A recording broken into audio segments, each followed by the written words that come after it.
최승재의 분류 한국사 교실에 입장하신 여러분 대단히 환영합니다. 왜냐고요? 크게 환영하지 않으면 여러분들이 삐질까봐 그렇죠. 여러분의 교과서는 시대별로 정의한 시대사, 이 시대사인데 쌤의 강의는 파트별, 즉 분야별로 정리된 분류사입니다. 발상의 전환이죠, 그죠? 즉 정치면 정치, 경제면 경제, 이렇게 파트별로 묶어놓은 역사입니다. 이 분류사는 시대사가 미치지 못하는 부분에 대하여 보완 역할을 충분히 하리라 믿습니다. 국사를 단순히 암기 과목이라고 생각했던 학생들은 새로운 경험을 하게 될 것입니다. 그야말로 신세계. 그리고 문제는 수록하지 않았습니다. 왜냐하면 아무리 좋은 옛상 문제라고 하더라도 똑같이는 절대로 출제되지 않습니다. 그러므로 기출문제로 오답을 정리하면서 반복적인 연습을 통하여 문제 해결 능력을 기르면 어떤 새로운 형태의 문제라도 해결할 수 있는 응용력이 생깁니다. 창조는 모방에서 나오기 때문입니다. 여러분 믿습니까? 믿으셔야 합니다. 본 강의는 대학 수학 능력시험과 한국사 능력 검정시험 기본, 즉 4급에서 6급 과정에 초점을 맞추었습니다. 그러므로 초, 중, 고 일반인들이 수강할 수 있는 강의입니다. 수강료는 구독과 좋아요로 대신 하겠습니다. 참신하지 않습니까, 여러분? 여러분 준비되셨나요? 준비되셨다면 본격적으로 강의를 시작하겠습니다.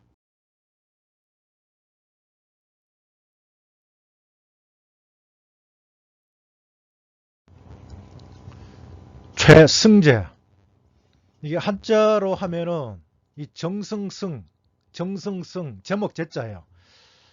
그래서 쌤이 가만히 생각, 쌤 이름을 리플을 해보니까 요거 정승감이라고 하면 되겠네, 이렇게 돼 있고, 유튜브에도 이 정승감으로 검색을 하셔도 됩니다.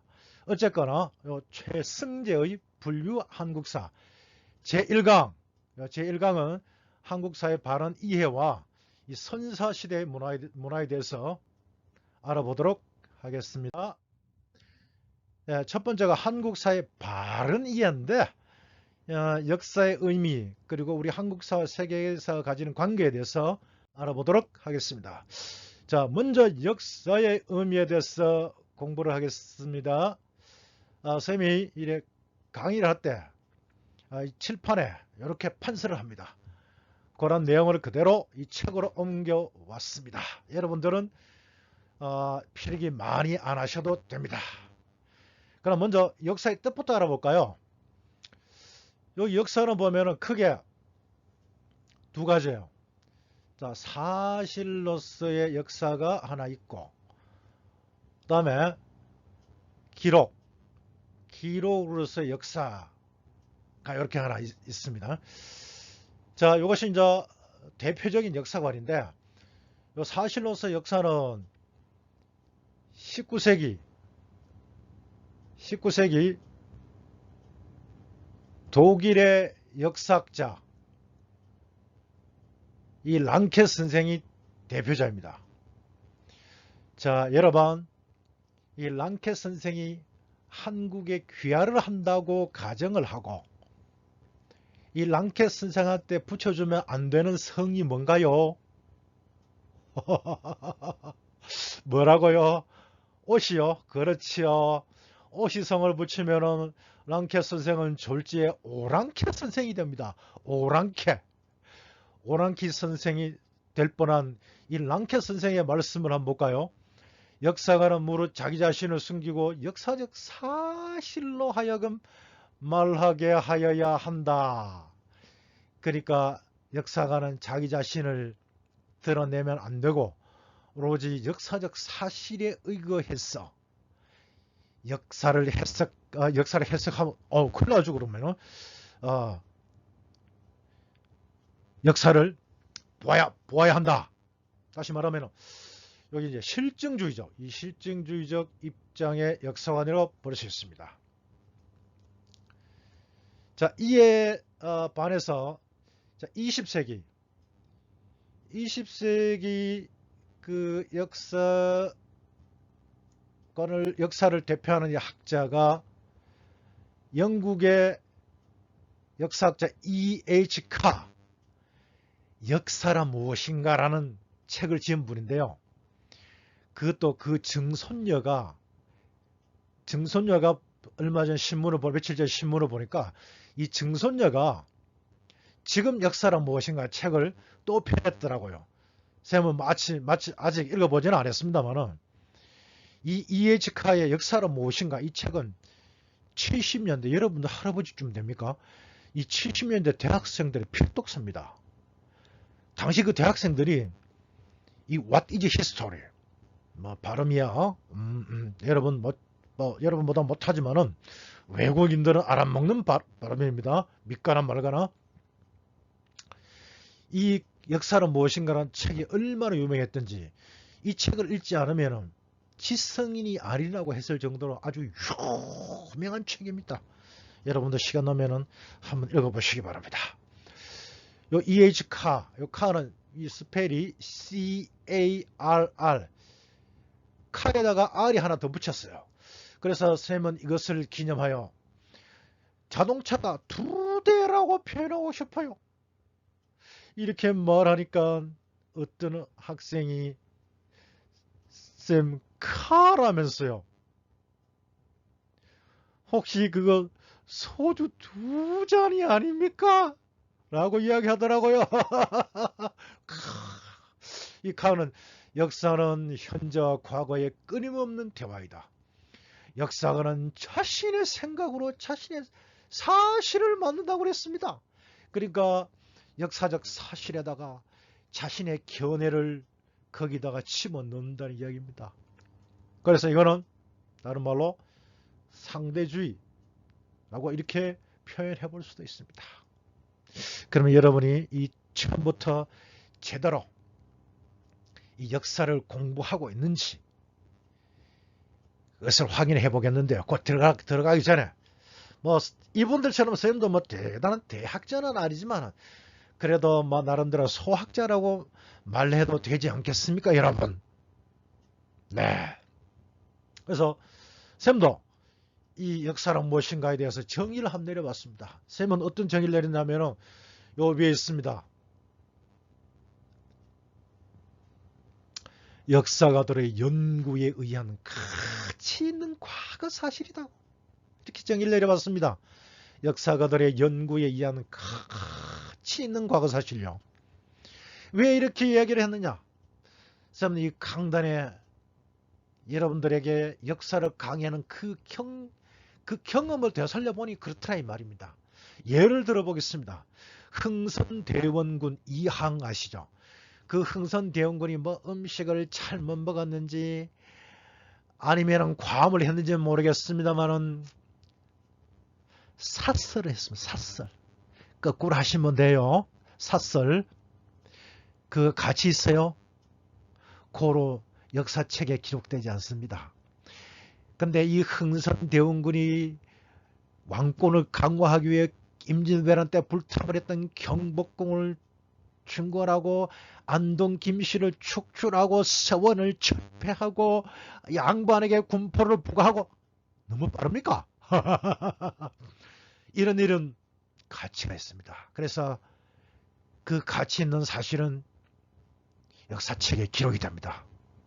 이 셈 정의도 인류했죠. 막 그렇다고 생각하시고 자 아까 내용 잠깐 3차로 빠졌는지 어디로 빠졌는지 모르겠지만 빠졌습니다만은 자 본 궤도에 들어가서 저 아래 피라밋이 보이는데 잘 안 보입니까 여러분? 쌤 눈에 피라밋입니까? 어쨌든 쌤이 피라밋이라고 그랬습니다. 피라밋이라고 하고요. 자, 이 피라미드는 이집트 왕의 무덤이라면은 여러분 사실로서의 역사입니까? 기록으로서의 역사입니까? 아, 요 쌤이 요 기록해놨다고요. 기록으로서의 역사입니까? 뭐라고요? 그렇습니다. 사실 피라미드는 이집트 왕의 무덤이다. 이것은 사실로서의 역사가 됩니다.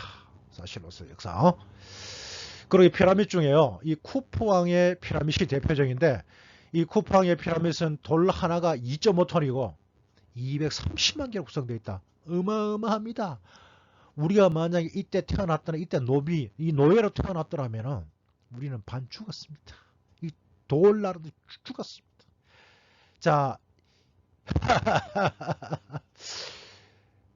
자, 이것은 사실로서의 역사입니까? 기록으로의 역사입니까? 그렇습니다. 역시 사실로서의 역사가 되겠습니다. 사실로서의 역사가 됩니다. 네. 근데 세 번째 보니까 뭐 이렇게 해석을 해놨죠. 이 피라미드의 축제는 왕권의 강대함과 더불어 백성들의 고통의 크기를 나타낸다. 아, 역사가들이 해석을 해놨나요? 역사가들이 재구성을 해놨습니다. 자, 이것을 우리는 뭐라고요? 기록으로서의 역사다. 이렇게 말을 할 수 있습니다. 네. 자, 요거 뭐 기초 과정입니다. 요런 그 기초 내용을 가지고 자, 차근차근 또 두 번째 기초로 알아보도록 하겠습니다.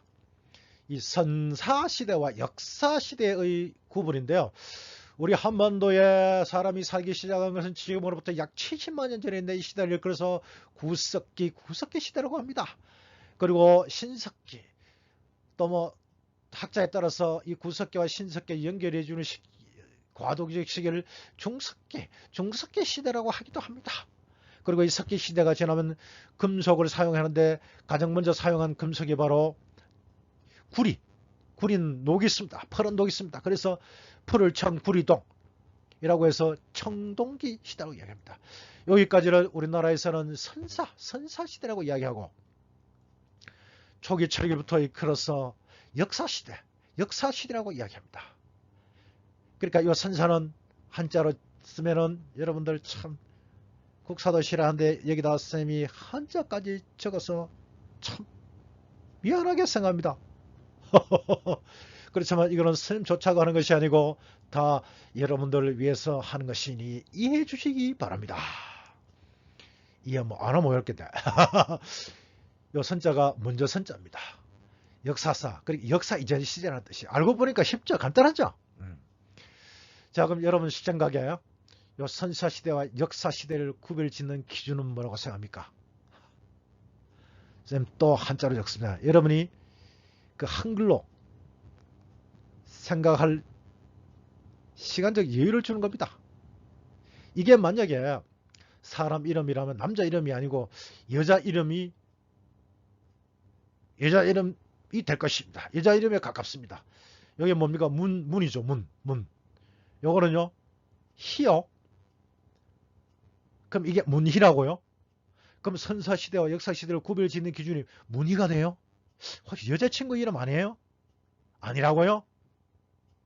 그럼 누구요? 엄마 이름이라고요? 아, 그렇군요. 예. 그렇지만 애석하게 요거는 문희가 아니고 문자가 되겠습니다. 문자. 예, 그렇게 알아두시고요. 그러면은 이제 초기 철기 시대부터는 이제 이 문자가 있으니까 기록을 했습니다. 그 기록을 통해서 이제 우리 역사를 알 수가 있겠죠. 그러면 선사시대 역사는 우리가 위합니까? 뭐 구석기 시대는 뭐 뗀석기를 사용했는데 그 중에 주먹도끼가 대표적이고 뭐 사냥을 했고 뭐 신석기 시대는 이 뭐 간석기 농기구를 사용했고 뭐 비싼 모니터기를 사용했는데 뭐 곡식을 저장 이런 거 우리 어떻게 알아요? 이야, 이 시대는요. 자, 그래도 다행히 이 시대 사람들이 살았던 생활했던 터가 있습니다. 그걸 뭐라고 그래요? 유적이라고 그래요. 유적. 그리고 이 유적에는 반드시 뭐가 나옵니까? 그때 사용했던 뭐 그릇 같은 거, 뭐 연장 같은 거 이런 게 나오겠죠. 그걸 여러분들 뭐라고 그래요? 그렇습니다. 유물, 이것을 일컬어서 유물이라고 합니다. 이 유적과 유물로 파악할 수 있는 시대를 우리는 선사시대라고 이야기합니다. 그렇다면 여러분들 궁금증이 생기지 않습니까? 이 역사학자들은 이 유적과 유물을 통해서 이 시대를 해석을 한단 말이에요. 그러면 우리도 역사학자들만큼은 아니지만 역사학도로서 이 시대의 유적과 유물을 통해서 해석하면 안 되겠습니까? 선생님이 도와드리겠습니다. 기대하셔도 좋습니다. 그러면 앞으로 우리 이 선사시대는 유물 가지고 해석을 하도록 하겠습니다. 다음 내용 한번 볼까요? 예. 한국사와 세계사다. 이거는 여러분들은 뭐 그냥 참고적으로 알아두시면 되겠습니다. 이 두 관계는 뭐 특수성도 있지만은 보편성도 아울러 있다. 그러니까 이 서양만의 그런 뭐 단계가 있을 것이고 또 우리나라만의 뭐 단계도 있을 것이고 근데 이것이 또 보편적으로 앞으로 나왔습니다만은 뭐 석기시대가 청동기 철기시대로 발전했는 건 다 똑같잖아요. 그러니까 이런 것들은 뭐 보편적으로 나타날 수 있는 것이다. 이렇게 뭐 여러분들은 보시면 되겠습니다. 그냥 참고를 하시고 넘어가시면 됩니다. 네. 자, 그리고 이제 두 번째 단원이 선사시대의 문화와 국가의 형성인데요. 첫 번째, 이 선사시대의 전개가 되겠습니다. 선사시대의 네, 선사시대의 전개 중에 구석기부터 보도록 하겠습니다.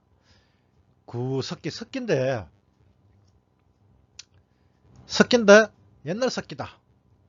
구석기, 옛구자입니다. 옛구자. 돌석자, 그릇기자.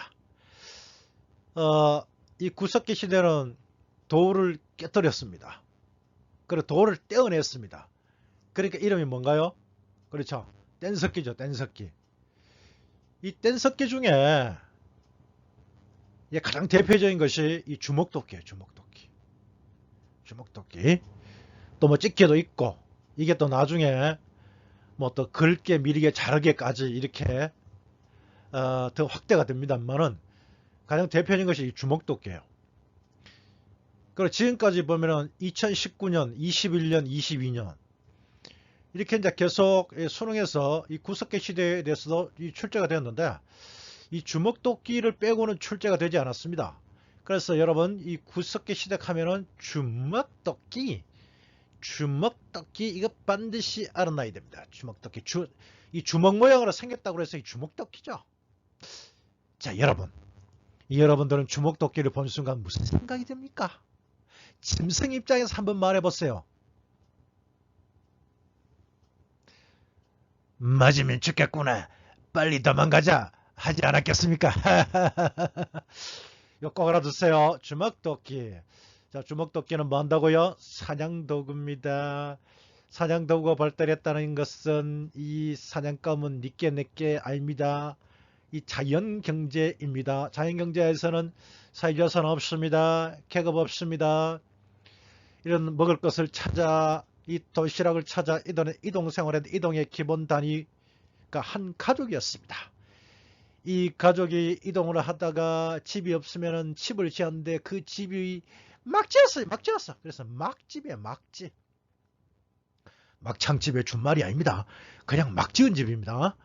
그리고 동굴이 있으면 동굴에 살았어요.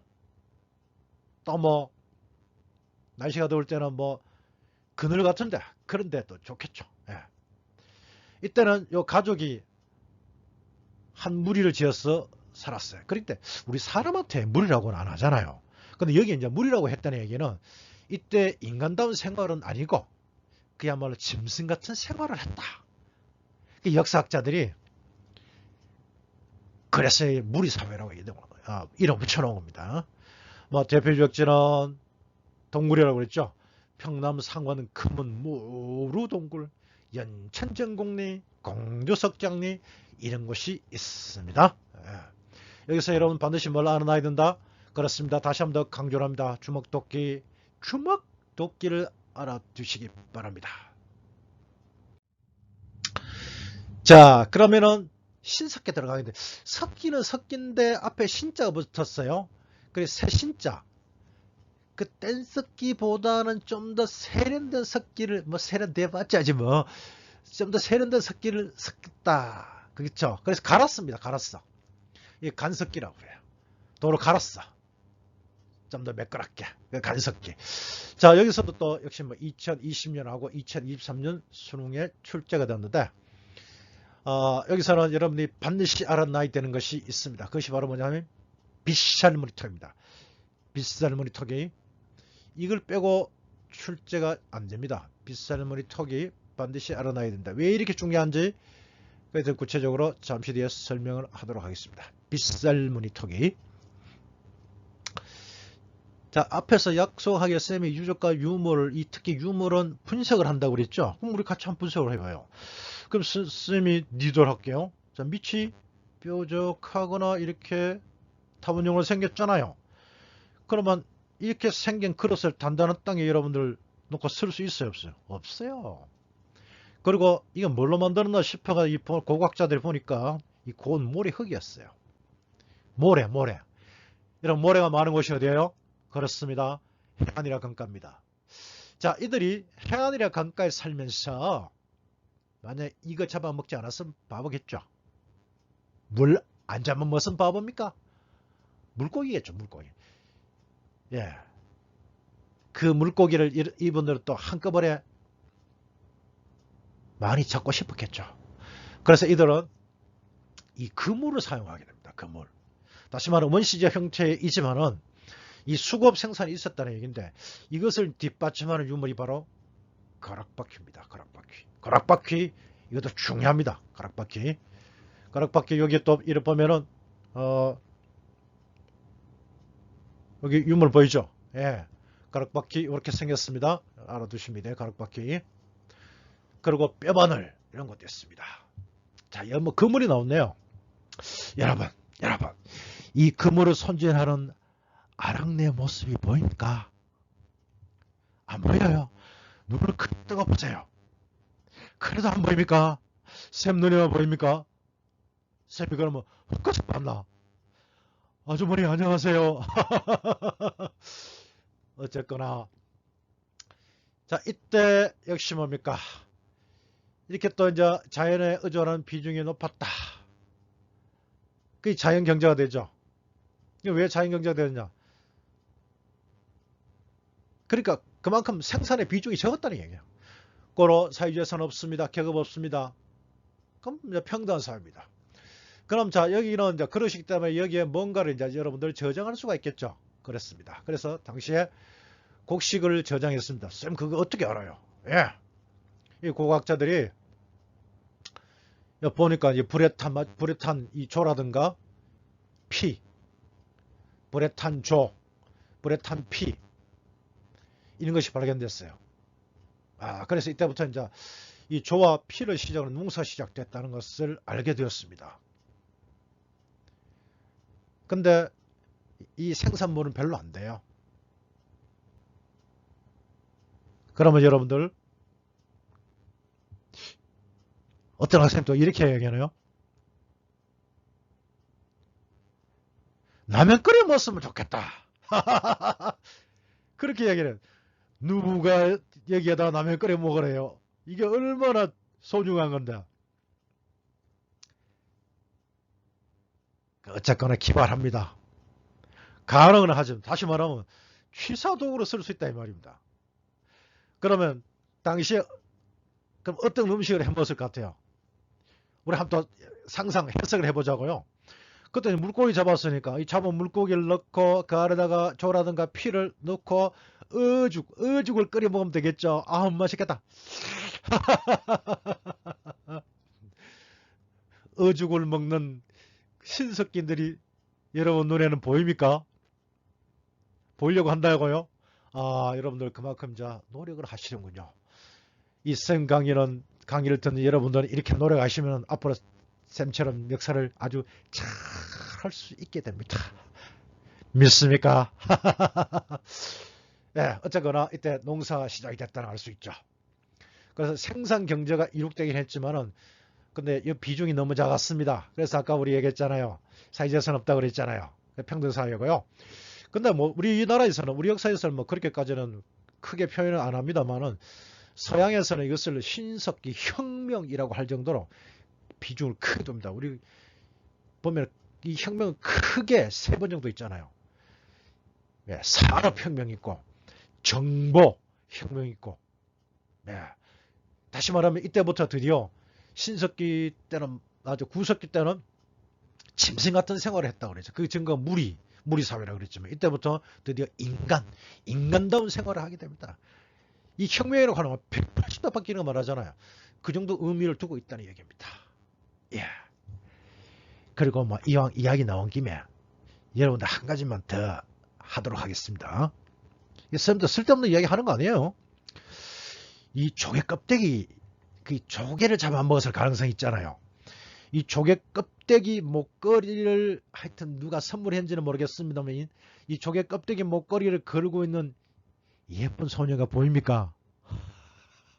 우리 뭐 심하들은 이쁘다 하면 완전 사족을 못 쓰잖아요. 그죠? 아, 볼라 해요? 쌤 눈에는 안 보입니다. 예. 자, 그리고 이들은 이제 농사짓기 정착을 했습니다. 그 정착 기본단위는 시족이었는데 같은 시족끼리 결혼 안 했어요. 족외혼, 바깥 외자입니다. 예. 이 족외혼을 통해서 부족 사회를 형성합니다. 부족 사회. 그리고 이들은 어디서 정착을 했냐면은 이들이 살았던 집터가 움집이에요. 움집. 예. 움집 아래 보면 요 움집 보이죠? 움푹 옆에 있습니다. 지금 조금 전에 그 조개 껍데기 이야기한데 조개 껍데기도 여기 있습니다. 이것을 주렁주렁 예, 먹거리를 해도 되겠죠. 예. 그리고 또 이때 이제 신앙이 생겨났는데요. 이 자연물을 숭배하는 신앙 애니미즘입니다. 근데 이 애니미즘 중에 태양과 물의 숭배가 으뜸해요. 여러분 태양과 물의 물은 또 반드시 뭐한테 필요한가요? 그렇죠. 농사짓는데 필요하잖아요. 아 그래서 또 당시에 농사 지었겠구나 이렇게 우리 또 해석할 수 있어요. 그리고 또 이 태양과 물을 숭배한다고 항상 때맞춰 비가 오고 때맞춰가지고 햇빛 내리쬐고 그렇습니까? 그러면 가물 수 있습니다. 가뭄이 좀 들 수 있어요. 그러면은 이 기후제 요즘 시간에 기후제 지내야 돼요. 근데 아무나 지낼 수는 없잖아요. 이 하늘과 인간을 연결시켜주는 매개 역할을 하는 무당이 있습니다. 그 무당을 숭배하게 됩니다. 이거를 무격신앙, 샤머니즘이라고 합니다. 그리고 또 이 동식물도 숭배하게 되는데 이것을 토테미즘 그렇게 이야기를 해요. 그리고 여기 유물 하나 더 소개하고 넘어가도록 하겠습니다. 이 선배찌르개, 이 자루가 마치 이제 선배 모양으로 생겼다고 그래서 이제 선배찌르개 라고 하는데 이것은 구석기 시대 뗀석기 종류의 하나였습니다. 그리고 여기 보시면은 요거는 신석기 시대 간석기 농기구입니다. 간석기 농기구. 이렇게 해서 1강 강의는 자 여기서 끝이 나겠습니다. 여러분 오늘 강의 유익했습니까? 재밌었습니까? 그렇다면 다음 강의도 기대됩니까? 그럼 다음 강의에서 여러분 꼭 만나도록 하겠습니다. 오늘 대단히 수고 많았습니다. 쌤도 수고했고요. 마치겠습니다.